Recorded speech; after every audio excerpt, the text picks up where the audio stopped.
So am I trying to be too clever here? I was thinking h4, knight f5, bishop b4, queen b6, knight d5, but then queen c6. There's still knight f6, gf6, d5, which at the very least is complicated and a lot of fun for me. And I'm kind of actually really attracted to that option. Otherwise I could take on e7, but I kind of like this one.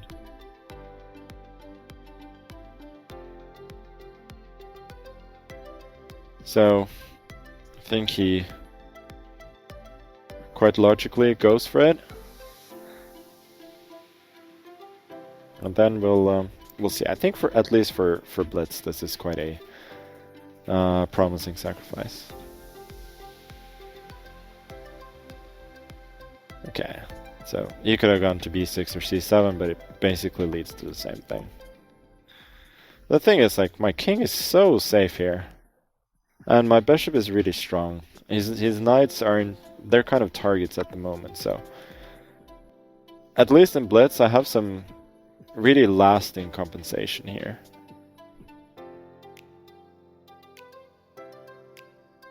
I'm anticipating, yeah, so this is an option of course, but now I can at least win the knight back, which I think I should, and have a clearly better endgame.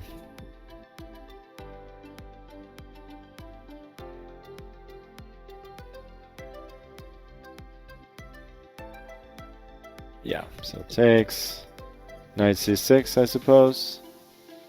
I think I should not allow him to trade. So I'll go bishop c3.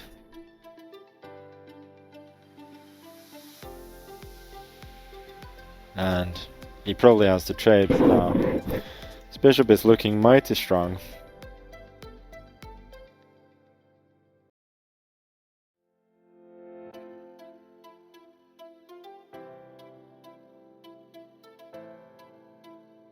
The question is, I think I can... Why didn't I go rook g1, by the way? Oh, no, g4. What am I talking about? I think he's probably got to go for this. I had some hopes of going f4 and then rook h7, you know, playing for a mate, but once he started wanting to trade rooks, then I think it's quite prudent for me to just go the other route. And so I think bishop on g7 could be slightly stuck there, so I'd rather try and keep it a bit more active here. Rook e2, I think I'll go bishop e3. He may trade off pawns there with f4 takes, rook f2, but I think I hide the bishop away. Once I activate my rooks, he should be in a lot of trouble. Yeah, this move I don't like for him at all. I think I can just go rook d7, knight e7, I trade.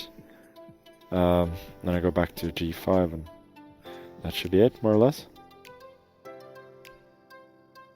King g6 just loses trivially. So we go here. Yeah, the pawn in game has to be lost. Takes. He gets to f4. So I have to take a little bit of care.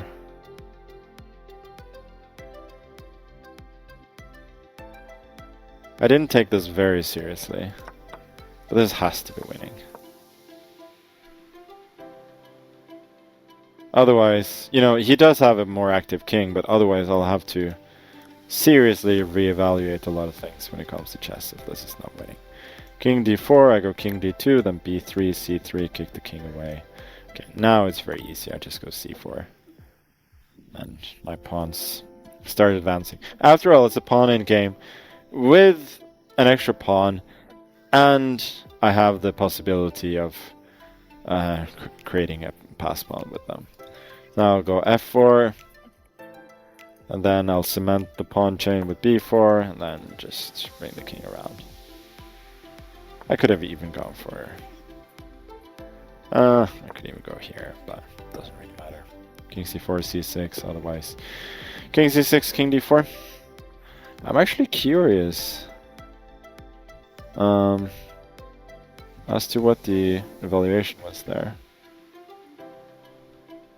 Yeah, so knight e7 was a bad move.